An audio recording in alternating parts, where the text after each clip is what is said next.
Hello guys. आज के lecture में डिस्कस करने वाले हैं टेलनेट। अपन जो प्रीवियस लेक्चर में डिस्कस किए थे वो देखे थे एफटीपी, ठीक है। और जो आज अपन देखने वाले हैं टेलनेट। ये टेलनेट होता क्या है? देखो, टेलनेट क्या होता है, एक एप्लीकेशंस लेयर में यूज होने वाला एक प्रोटोकॉल है। क्या है जो टेलनेट होता है? उसका जो फुल फॉर्म होता है टेली कम्युनिकेशन नेटवर्क होता है। क्या होता है? टेली कम्युनिकेशन नेटवर्क होता है। और ये जो टेलनेट होता है वो ओएसआई मॉडल की एप्लीकेशंस लेयर में काम करता है। कहाँ पे काम करता है? ओएसआई मॉडल की एप्लीकेशंस लेयर में काम करता है, ठीक है। तो ये जो टेलनेट है वो क्या है? एक प्रोटोकॉल है। क्या है? प्रोटोकॉल है, ठीक है। कौन सा प्रोटोकॉल है? यह एक नेटवर्किंग प्रोटोकॉल है। कैसा प्रोटोकॉल है? नेटवर्किंग प्रोटोकॉल है। और इसका यूज़ ओएसआई मॉडल की एप्लीकेशंस लेयर के अंदर इस टेली कम्युनिकेशन नेटवर्क का यूज होता है। और ये टेली इसका जो यह है एक सॉफ्टवेयर प्रोग्राम होता है। कैसा होता है? एक सॉफ्टवेयर प्रोग्राम होता है और टेलनेट का उपयोग करके दूर स्थित किसी भी कंप्यूटर या टर्मिनल को इंटर या फिर टीसीपी आईपी जो होता है, इसका full form transmission control protocol या इंटरनेट प्रोटोकॉल के माध्यम से एक्सेस किया जाता है। किससे?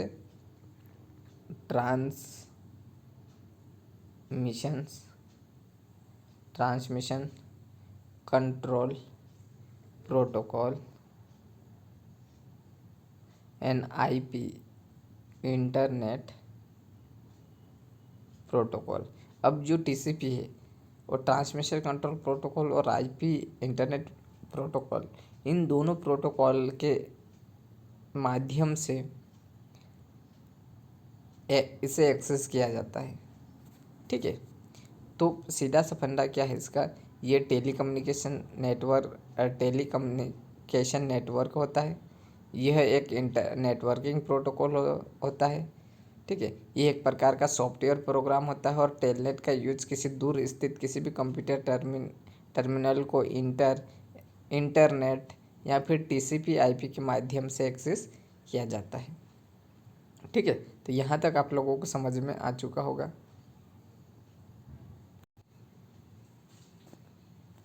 टेलनेट एक कंप्यूटर यूजर को किसी भी दूसरे कंप्यूटर को एक्सेस करने की अनुमति देता है।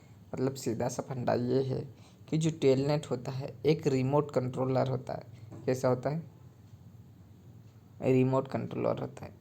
वो रिमोट की तरह ही काम करता है, ठीक है। तो टेलनेट एक कंप्यूटर यूजर को किसी भी दूसरे कंप्यूटर को एक्सेस करने की अनुमति देता है। क्या करता है? जो टेलनेट होता है एक कंप्यूटर यूजर होता है और दूसरे कंप्यूटर से अपन किसी डेटा को एक्सेस करना चाहते हैं तो उसके लिए क्या देता है? परमिशन देता है। क्या देता है? परमिशंस देता है। बता दें कि प्रक्रिया में आपको कंप्यूटर किसी भी नेटवर्क से जुड़ा होना चाहिए। क्या होना चाहिए? जो कंप्यूटर है वो किसी भी नेटवर्क से जुड़ा होना चाहिए। यहाँ तो वो इंटरनेट से जुड़ा होना चाहिए, ठीक है, या फिर टीसीपी आईपी से जुड़ा होना चाहिए। तो टेलनेट का उपयोग इंटरनेट या फिर लोकल एरिया नेटवर्क के लिए होता है। किसके लिए? इंटरनेट और लोकल एरिया नेटवर्क के लिए यूज होता है, ठीक है। अब वह कंप्यूटर जिससे आप किसी भी दूसरे कंप्यूटर की रिमोटली एक्सेस करना चाहते हैं। कैसे रिमोटली क्या कर सकते हैं? एक्सेस कर सकते हैं। उस कंप्यूटर को लोकल कंप्यूटर कहा जाता है, ठीक है। कैसा कि अपन क्या कर सकते हैं? रिमोटली एक्सेस करते हैं। जैसे एग्जांपल के लिए अपन ले सकते हैं कि जैसे अपन किसी रिमोट को दबाते ही क्या हो जाता है कि वो डिवाइस से एक्सेस हो जाए। जैसे अपन टीवी का चालू करना चाहते हैं तो जब टीवी का रिमोट से बटन दबाएंगे तो टीवी चालू हो जाएगी। तो वो क्या करेगा? रिमोट से ही एक्सेस करेगा। मतलब उससे अपन क्या कर सकते हैं? कंट्रोल कर सकते हैं। तो इसी प्रकार रिमोटली एक्सेस करवाता है, ठीक है। तो दूसरा कंप्यूटर जो कि कनेक्शंस को एक्सेप्ट करता है, क्या करता है? कंप्यूटर को एक्सेस करता है और रिमोट कंप्यूटर के नाम से जाने जाते हैं। किसके नाम से जाने जाते हैं? रिमोट कंप्यूटर के नाम से जाने जाते हैं। यदि हम किसी भी कंप्यूटर से रिमोटली सेशन करते हैं तो उसके अंत तक यदि हम कुछ भी टाइप करते हैं तो वह दूसरे कंप्यूटर में चलता जाता है। क्या करते हैं कि अपन किसी कंप्यूटर में कुछ टाइप करते हैं तो वह दूसरे कंप्यूटर में भी चलता जाता है, मतलब रिमोटली एक्सेस करते रहते हैं, दूसरे कंप्यूटर को भी एक्सेस कर सकते हैं। तो जो अपन इस कंप्यूटर में काम करेंगे वो उसमें भी हो सकता है। और टेलनेट का उपयोग करके जब दो कंप्यूटर आपस में कनेक्टेड होते हैं तो यह ध्यान रखते हैं कि एक टेक्स्ट बेस्ड कम्युनिकेशन होता है जिसमें ना तो आप कोई ग्राफिक भेज सकता है और ना ही कोई फाइल सेंड कर सकता है। तो इसमें एक कैसा रहता है टेक्स्ट बेस्ड, उसमें टेक्स्ट कम्युनिकेशन के मैसेज के द्वारा ही अपन क्या कर सकते हैं बातचीत कर सकते हैं, ना तो उसमें ग्राफिक्स भेज सकते हैं ना तो कोई फाइल। तो टेलनेट के जरिए यह कनेक्शन एक कमरे से दूसरे कमरे में या फिर एक देश से दूसरे देश के बीच में हो सकता है। ठीक है, टेलनेट के जरिए से कनेक्शंस एक कमरे से दूसरे कंप्यूटर के कमरे में या फिर एक देश से दूसरे देश के बीच में हो सकता है। तो टेलनेट एक प्रोग्राम आपके कंप्यूटर में पहले से ही मौजूद होता है और यह आपके कंप्यूटर को नेटवर्क के जरिए सर्वर से कनेक्ट करता है। कैसा? सर्वर से कनेक्ट कर देता है। टेलनेट प्रोग्राम के जरिए यदि आप कोई भी कमांड टाइप करते हैं तो एग्जीक्यूट होती है। क्या हो जाती है? वो एग्जीक्यूट हो जाती है और वह एक यूजर के पास दूसरे सर्वर कंट्रोलर करने का एवं उसके साथ कम्युनिकेटेड करने का माध्यम बन जाता है। ठीक है, मतलब क्या बोल रहा है कि जैसे अपन टेलनेट प्रोग्राम के जरिए कोई कमांड देते हैं तो वो क्या हो जाती है, वो कमांड एग्जीक्यूट होती है और वो उसकी वजह से क्या करता है यूजर दूसरे सर्वर को कंट्रोल करने एवं उसके साथ कम्युनिकेट करने का एक माध्यम बन जाता है, एक मीडियम बन जाता है कि अपन क्या कर सकते हैं उसे कंट्रोल भी कर सकते हैं किसी दूसरे सर्वर को और उससे कम्युनिकेट भी कर सकते हैं। तो टेलनेट की जो शुरुआत हुई है विंडो कंप्यूटर का भी यूज़ कर सकते हैं। शुरुआती करने के लिए आप विंडो कंप्यूटर भी यूज़ कर सकते हैं और कमांड लाइन इंटरफेस पर कार्य करते हैं। किसमें? Command line interface. तो कमांड लाइन इंटरफेस पर भी अपन रन कर सकते हैं। जैसे CMD की आवश्यकता होती है, रन करने के लिए CMD की आवश्यकता होती है और टेलनेट के सेशन शुरू होने के लिए यूज़र नेम और वैलिड पासवर्ड टाइप करना होता है। क्या होता है? जो टेलनेट सेशन को शुरू करने के लिए अपने पास क्या होना चाहिए? यूज़र नेम और जो वैलिड है वो टाइप पासवर्ड होना चाहिए। ठीक है,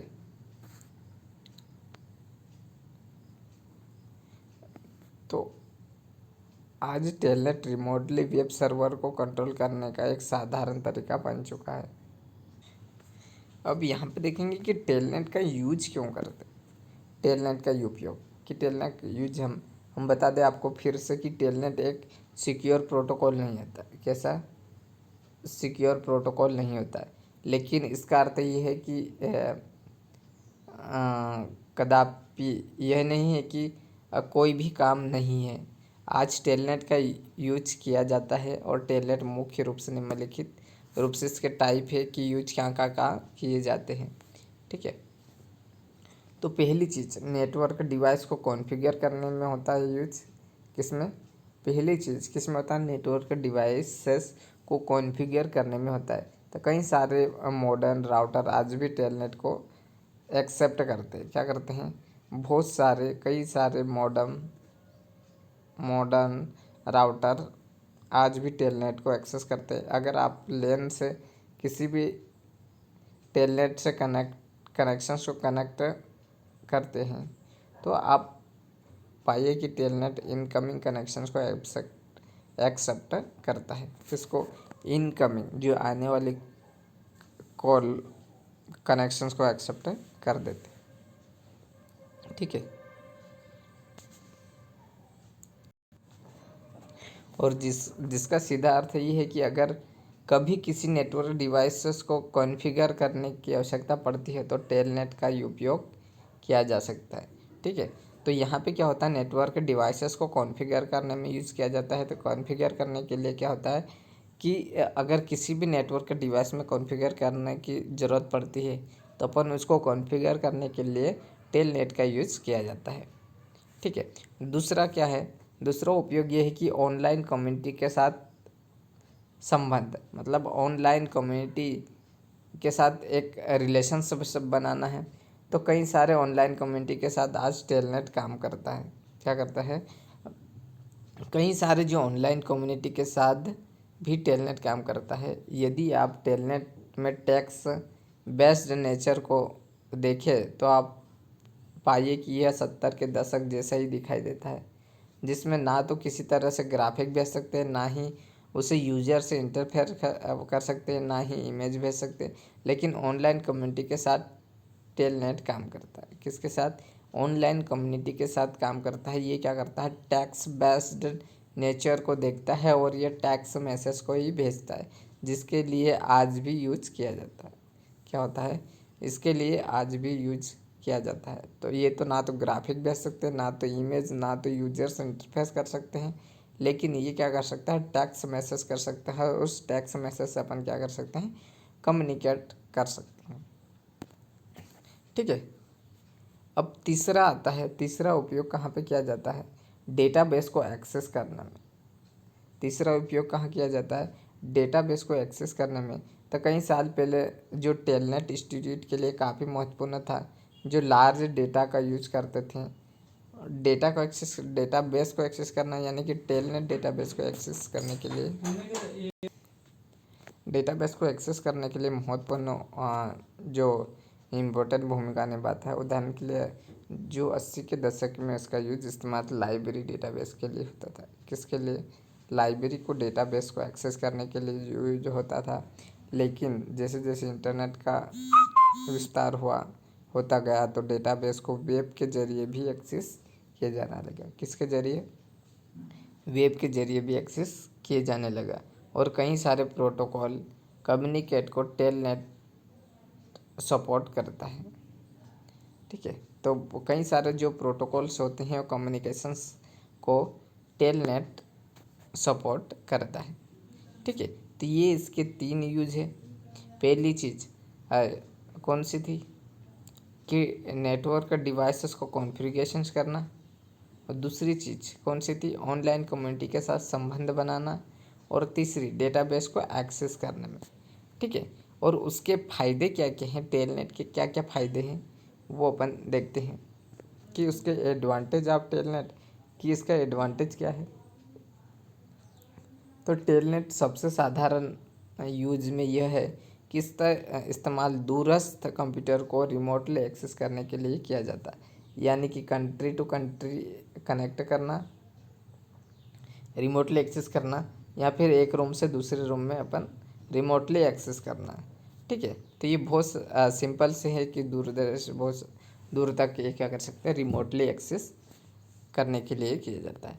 टेलनेट के वाइडली यूज होने का एक मुख्य कारण ये है कि यह अधिकतर ऑपरेटिंग सिस्टम के लिए उपलब्ध होता है।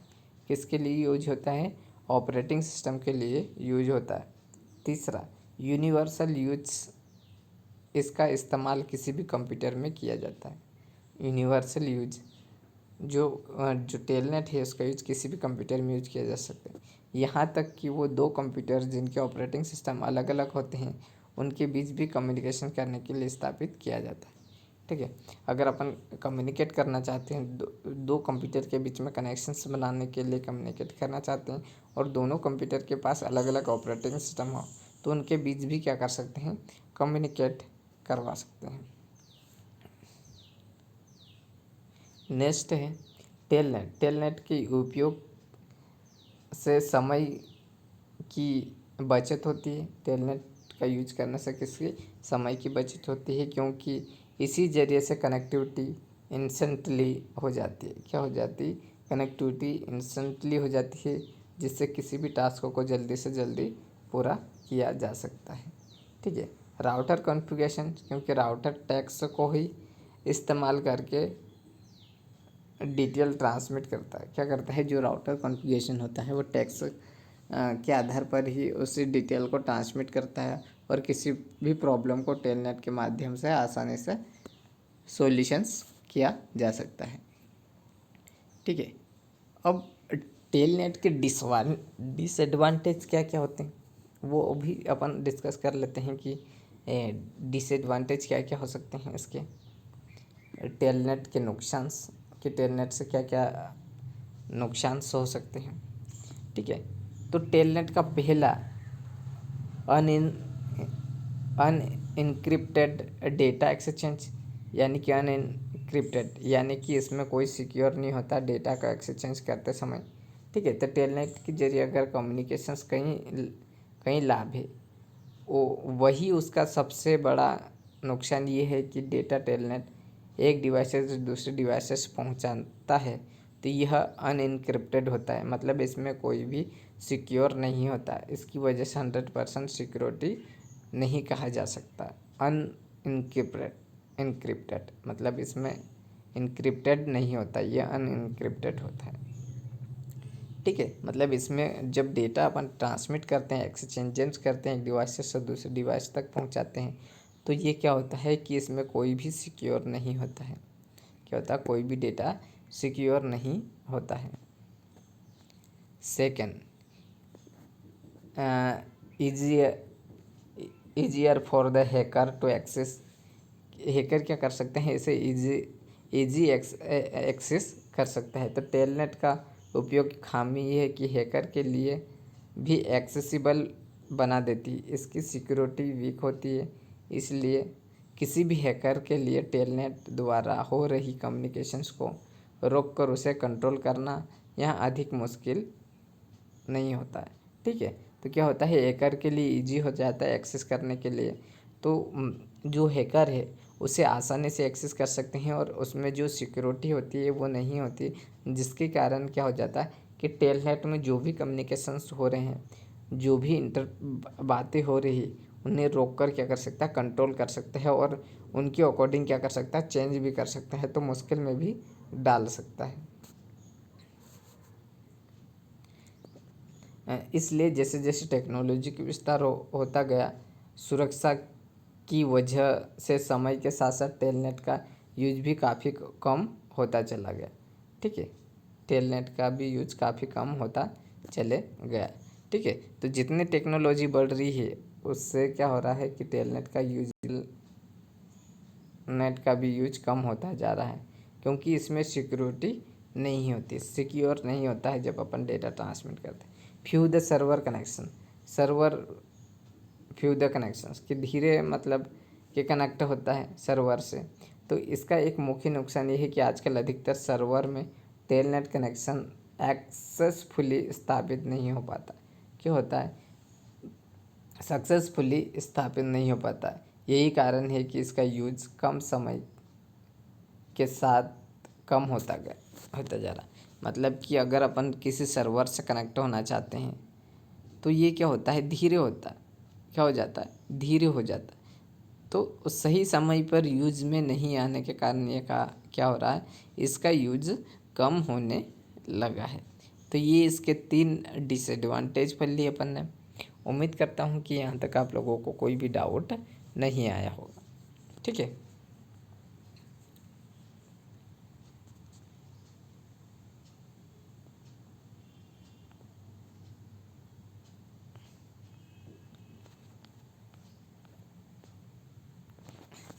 अब यहाँ पे थोड़ा सा अपन और देख लेते हैं कि टेलनेट का इस्तेमाल कैसे करें। टेलनेट का इस्तेमाल कैसे करें, तो how to use the telnet. तो हालांकि कम्युनिकेशन करने के लिए एक सुरक्षित प्रोटोकॉल नहीं है, परंतु आवश्यक पड़ने पर इसका यूज़ किया जा सकता है। मतलब ये सुरक्षित प्रोटोकॉल नहीं है, लेकिन ज़रूरत पड़ने पर क्या कर सकते हैं, इसका यूज कर सकते हैं। तो इसलिए थोड़ी सी वर्किंग देख लेते हैं।